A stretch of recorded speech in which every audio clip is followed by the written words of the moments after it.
Hello what's up, कैसे हैं आप सब। मेरा नाम है Vivek Jagdish Purohit and welcome welcome welcome back to this amazing channel Viv's journal.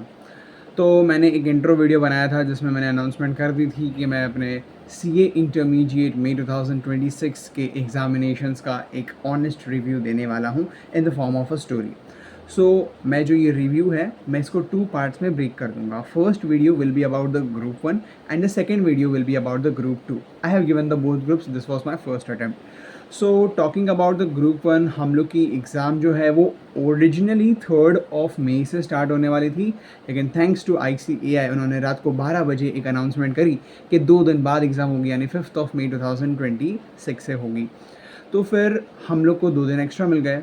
As usual हर एक फैकल्टी और मेरी भी जो फैकल्टी थी जिनसे मैंने लिया था, उन्होंने भी मुझे 5 डेज़ का प्लानर दिया था और मैंने वो 5 डेज़ के प्लानर को फॉलो करने की कोशिश करी। मैंने थोड़े थोड़े अपने हिसाब से चेंजेस वगैरह भी करे, लेकिन मैंने सारी चीज़ें 100% कवर की। खाली एक चीज़ छोड़ी मैंने, पता है, AS रॉन्ग हो सकता है, शायद 15 था, EBE एम्प्लॉय बेनिफिट्स एक्सपेंसेस।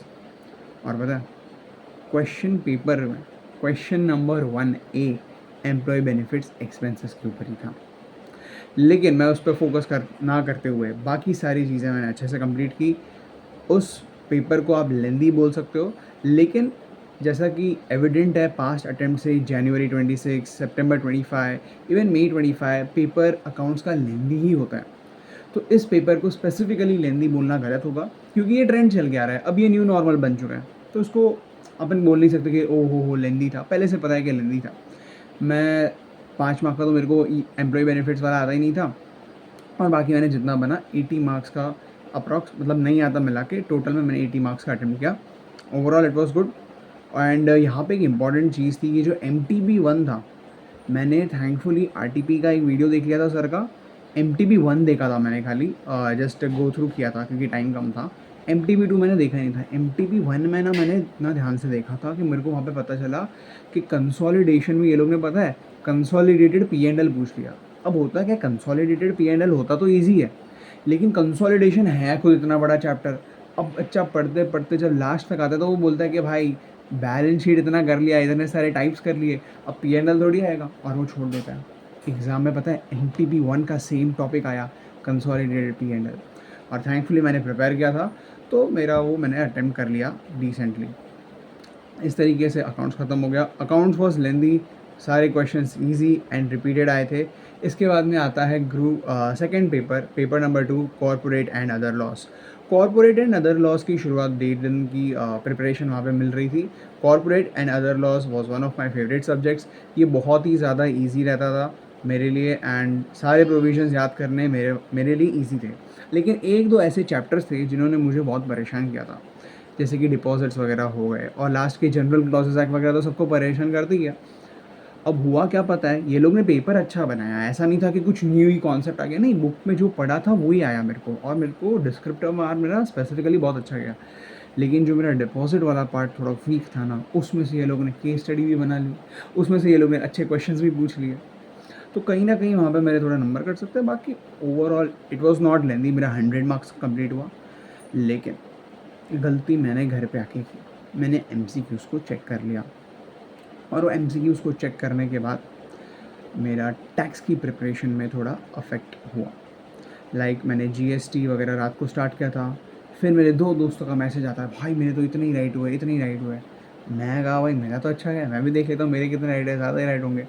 देखा तो पता चला भाई MCQ ने जो वाट लगाई है ना, पूरी मेरे को 10 महीने की पढ़ाई मेरी आंखों के सामने आ गई। फिर मैंने रोक दी अपनी पढ़ाई, मैं सो गया। दूसरे दिन मैंने GST स्टार्ट किया 1.5 डेज़ के अंदर, और GST के साथ DT मैं जितना कर सकता था मैंने किया। GST मेरे को बहुत लॉजिकली आता था, DT भी मैंने जितना भी कोशिश किया लॉजिकली पूरा कंप्लीट करने का ट्राई किया। लेकिन लॉ और अकाउंट्स तक तो भरोसा था भाई कि प्रिपरेशन अपनी अच्छी है, पेपर कैसा भी है, मतलब कुछ ना कुछ कर लेंगे। टैक्स की तो प्रिपरेशन पे भरोसा नहीं था, फिर भी उड़ गए और पेपर देने चले गए। टैक्स का पेपर वो लोग ने ओवरवेलमिंगली लेंदी बनाया था इस बार। पेपर मैं जब देख रहा था ना, पेपर जब मैं सॉल्व कर रहा था, मैंने जितना बन पड़ा मैंने उतना किया। एंड मेरा DT स्पेसिफिकली थोड़ा गंदा गया था।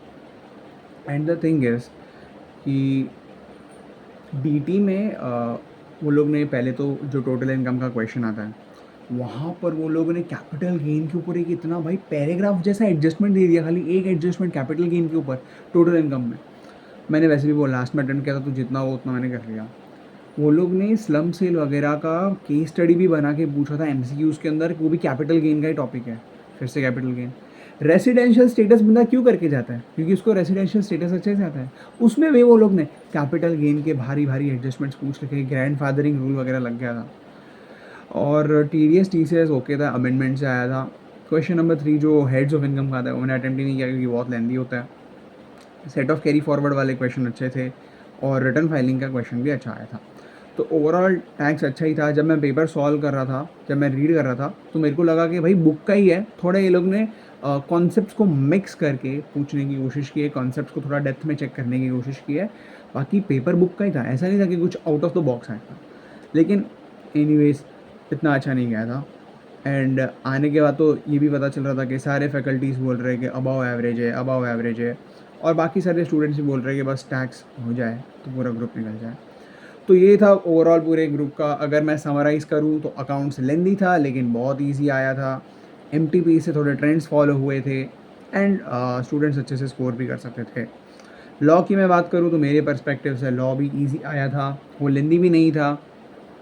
एंड लॉ में MCQs थोड़े ट्रिकी थे, जो आपके मल्टीपल टॉपिक्स के क्वेश्चंस को एक ही MCQ में टेस्ट करने की कोशिश कर रहे थे, तो कन्फ्यूजन कहीं ना कहीं क्रिएट हो सकता था। और लास्ट में टैक्स जो था वो भी बुक से कंसेप्चुअली था। लेंदी मेरा 90 मार्क्स का अटैम्प्ट हो गया था, तो ठीक है, एवरेज टू मोर लेंदी की तरफ जा सकते हैं। एंड थोड़े एडजस्टमेंट्स ट्रिकी थे और मेन क्वेश्चंस में एक ही चैप्टर के बार बार एडजस्टमेंट घुसाने की वजह से हो सकता है बच्चों को टफ लगा हो, लेकिन आउट ऑफ द बॉक्स कुछ नहीं था। तो this was all about my group 1 का review. We will meet in the next video about my group 2 का रिव्यू, वो ज़्यादा अच्छा होने वाला है। Stay tuned.